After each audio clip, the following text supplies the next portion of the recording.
Hello friends, welcome to my blogging channel. তো তোমরা কেমন আছো বলো? আমি কিন্তু দারুণ আছি। আর আজকে শ্রাবণ সোমবারের দ্বিতীয় সোমবার। আজকে একটা সুন্দর ধরনের ক্যাপশন দিয়েছি, সেই ক্যাপশনটা দেখে তোমরা একটু অবাকই হবে, কিন্তু আমার সঙ্গে এই ক্যাপশনটা সম্পর্কে জানতে গেলে কিন্তু ভিডিও শেষ পর্যন্ত জুড়ে থাকতে হবে। আজ আমার বাড়ির মহাদেবের জন্য কি গিফট করলো যা দেখে আমি একদম অবাক। এই ধরনের ক্যাপশনটা শুনে তোমাদের তো একটু অবাকই লাগবে, আমার সঙ্গে সঙ্গে তোমরাও অবাক হয়ে যাবে।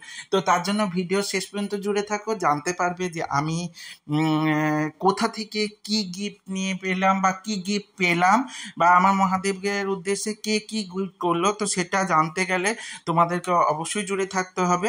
তো ভিডিওটা আমার ছেলেই করছিল, ও ওর মতো করে করেছে, কারণ একা একা তো আর ভিডিও করা যায় না, তোমাদের সঙ্গে শেয়ার না করে নিতে পারলে আমার একদমই ভালো লাগে না।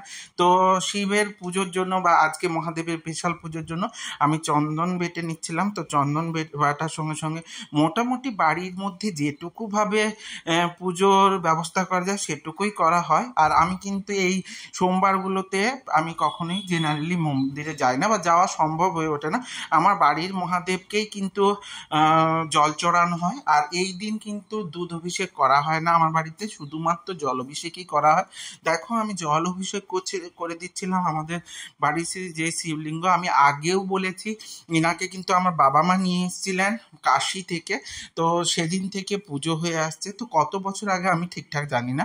তো আমি ছোট থেকেই দেখছি যে এই মহাদেবেরই পুজো হয়, বাবা পুজো করতেন। তো বাবার কাছ থেকে আমার পুজো শেখা, আর আমার কাছ থেকে আমার ছেলে শিখছে। তো এখনো পর্যন্ত ও পুরো শিখে উঠতে পারেনি, পরপর শিখিয়ে দেবো ভেবেছি ও যতটা করতে পারে। তো আমি যতটুকু জানি, তো আমি ভক্তি ভরে করার চেষ্টা করি, অত নিয়ম রীতি বা প্রচুর ধরনের মন্ত্র পাঠ করে না। আমার বক্তব্য, ভগবানকে তুমি মন ভরে তোমার যেরকমভাবে সামর্থ্য সেইভাবে পুজো করো, ভগবান তোমার কথা নিশ্চয়ই শুনবেন। আর ভগবান যা চাইবেন তাই হবে, উনি যেমনভাবে চাইবেন তুমি তেমনভাবেই করতে পারবে। আর ভগবান আমাকে দু হাত ভরে সব কিছু দিয়েছে, আর তোমাদের ভালোবাসায় তো আমি আরোই পূর্ণ হয়ে উঠেছি। তো আমার মহাদেবকে বাড়িতে রুদ্রাক্ষের মালা পরিয়ে দেওয়া হয়। তো প্রথমে রুদ্রাক্ষের মালা পরিয়ে দিয়েছিলাম, তারপরে দেখো এই আকন্দের মালা পরিয়ে দিচ্ছি। এই আকন্দের মালা কিনতে গিয়ে কিন্তু আমাকে আজকে বড্ড ঝক্কি পোহাতে হয়েছে, কারণ সকাল থেকে বৃষ্টি, এবং সেই বৃষ্টির মধ্যে আমি কোনোভাবেই দোকানে যেতে পারছিলাম না। তো 11টার সময় একবার অ্যাটেম্প নিয়েছিলাম, কোনোভাবেই যেতে পারিনি। তারপরে আবার কি করেছি, 1টার সময় যখন বেরিয়ে যাই তখন গিয়ে দেখি দোকানদার নেই।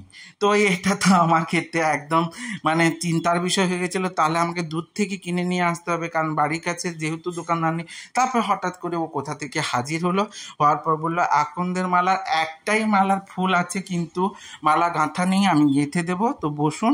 তো তার সঙ্গে সঙ্গে পুজোর ফুল কিছু দিয়ে দিল, দেওয়ার পর বললো আজকে আপনার মহাদেবের জন্য কিন্তু আমি একটা স্পেশাল গিফট দিতে চাই, ওটাকে আপনি আমার নাম করে মহাদেবের গলায় অর্পণ করবেন। তো সেটা হচ্ছে একটা জুঁই ফুলের সুন্দর মালা। তো জুঁই ফুলের মালা তো শহরে সহজেই পাওয়া যায়, কিন্তু আমাদের এখানে কিন্তু খুব একটা জুঁই ফুলের মালা পাওয়া যায় না। তো ও আজকে স্পেশাল করে নিয়ে এসেছিল জুঁই ফুলের মালা। তো সেই জুঁই ফুলের মালা আমাকে দিয়ে বলল এটা মহাদেবে অর্পণ করবেন। তো আমি কিন্তু পুজোর সময় ওটা অর্পণ করিনি, কারণ মৌলি যখন পুজো করবে ও যাতে অর্পণ করে তার জন্য রেখে এসেছিলাম।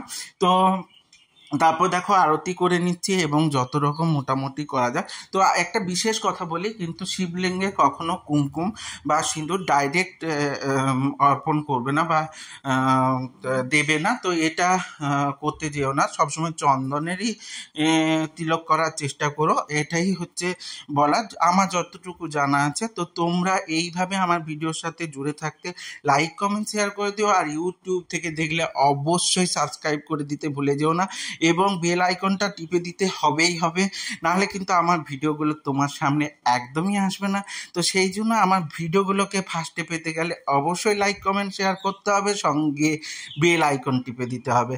তো এইভাবেই তোমরা আমাকে ভালোবাসা দিয়ে যাও, আমিও তোমাদের প্রচুর পরিমাণে ভালোবাসি, তোমরা ছাড়া আমি কোথায়।